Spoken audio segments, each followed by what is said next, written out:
শোন, ব্লগারটা আমি। ও হবে না শোন, ব্লগারটা না আমি। হ্যাঁ। Hey, hello everyone, good morning and again welcome back to my another new vlog. আশা করছি তোমরা সকলে ভীষণ ভালো আছো, আমিও কিন্তু খুব ভালো আছি। চলে আসলাম আবারও ভাইফোঁটার স্পেশাল ব্লগ নিয়ে। বছরের এই একটা দিন যেখানে আমরা প্রত্যেকটা বোন অপেক্ষায় থাকি আজকের এই দিনটার জন্য। আজকে আমি সারাদিন কি করলাম সব কিছু কিন্তু থাকছে আজকের এই ব্লগে।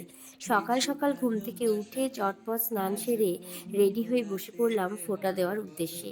এই বছর আমি একাই ফোঁটা দিচ্ছি, দিদি দিতে পারছে না। যে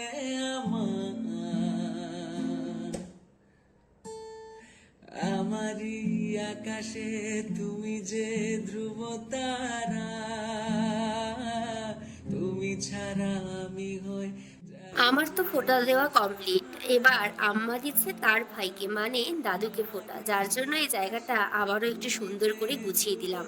আর এদিকে বাবাও চলে গেছে সকাল সকাল পিসিদের কাছ থেকে ফোঁটা নেওয়ার জন্য। আমি যে হয়ে যাই দিশাহারা, ও জীবনে আর মরণে আমি সকাল থেকে কিচ্ছু খাইনি, যার জন্য প্রচন্ড খিদে পেয়ে যায়। আর ঘড়িতে তখন প্রায় 1:30টার কাছাকাছি, তাই ভাবলাম ভারী কিছু খেলে দুপুরে আর খাওয়া দাওয়া করতে পারবো না, তাই একটু মিষ্টি খেয়ে নিলাম। আর তারপর বাবার সাথে চলে যাই বড় আম্মার বাড়ি। ওখানে পিসিরা দুপুরে খাওয়া দাওয়ার আয়োজন করছিল, যার জন্য বাবার সাথে আমি আর দিদি দুজনেই ফ্রি ছিলাম। করছিল ডাল, পাঁপড় ভাজা, তার সাথে ছানার বড়ার একটা তরকারি, আর ছিল মাটন। এই তো খাওয়া দাওয়া কমপ্লিট করে বাড়ি এসে রেস্ট নিয়ে আবার বেরিয়ে পড়ি দিদি আর বোনের সাথে। দিদির কিছু টুকটাক কেনাকাটা ছিল, ওগুলো কমপ্লিট করে বাড়ি চলে যাব। বাড়ি বলতে আমি একেবারে মামা বাড়ি চলে যাই। তুমি তা দিয়েছ।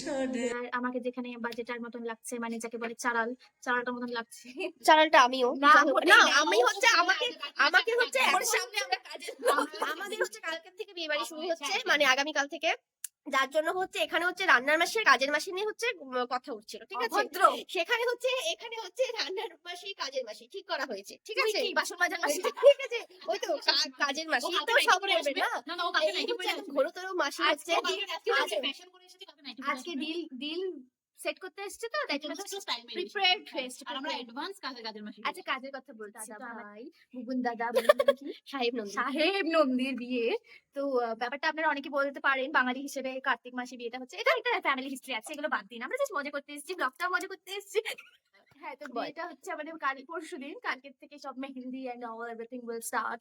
তো কালকে এখানে বিয়েটা হচ্ছে, ছেলের বাড়িতে বিয়েটা হচ্ছে, কালকে আমাদের হবু বৌদি ভাই চলে আসবে। কালকে হচ্ছে আমাদের সকাল থেকে শুরু হয়ে যাচ্ছে, ঠিক আছে। কালকে হচ্ছে দুপুরবেলা হলুদ কোটো নাকি হলুদ কোটা বিয়ের দিন হয় না, কালকেই কুটবে ওটা। কুটবে না হলুদ কালকেই কুটবে। তো বিয়ের দিন কি করবে? সকালে লাগাবে নাচি আসবে কালকে হলুদ কোটা, সন্ধ্যাবেলা হচ্ছে গঙ্গারি মন্ত্র, শঙ্খ বাজা।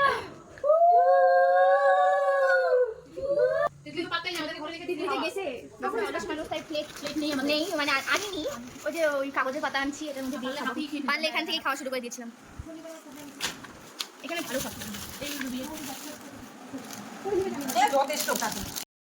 মোমো খেয়েই সোজা বাড়ি চলে আসি। বাড়ি এসে খাওয়া দাওয়া করে রেডি হয়ে আবার বেরিয়ে পড়ি কালী পুজো দেখার উদ্দেশ্যে। এতক্ষণ তো ছিলাম মামা বাড়িতে, কিন্তু এখন পালা পিসিদেরকে সময় দেওয়ার। ওরাও যেহেতু ভাইফোঁটাতে এখানে এসেছে, তাই সবাই মিলে বেরিয়ে পড়লাম। আর আগের ব্লগে আমি বলেছিলাম যে কালী পুজোর ওই দিনটাতে ওয়েদার ভালো না থাকায় আমরা জংশনে আসতে পারিনি, তাই আজ আবার চলে আসলাম। আর এবছর দুর্গাপূজায় যেমন প্রেম মন্দির জাস্ট অসাধারণ করেছিল, ঠিক তেমনই এবছর কালী পুজোটা কিন্তু আমাদের এখানে রাম মন্দিরটা জাস্ট ফাটাফাটি করেছে। তাই এত কাছে থেকেও যদি আসতে না পারি, এর চাইতে মন খারাপের আর কোনো কারণ থাকে না। আমরা যখন যাই তখন রাত প্রায় 12:30টার মতন বাজে। তখনও লোকজনে চারিপাশটা কিরকম গম করছে। এই ছিল আজকের একটা ছোট্ট ব্লগ। দেখা হচ্ছে আবারও খুব তাড়াতাড়ি সুন্দর আরেকটি ব্লগে। আজকের কিছু ভালো লাগলে প্রচুর শেয়ার করে দিও। Bye bye.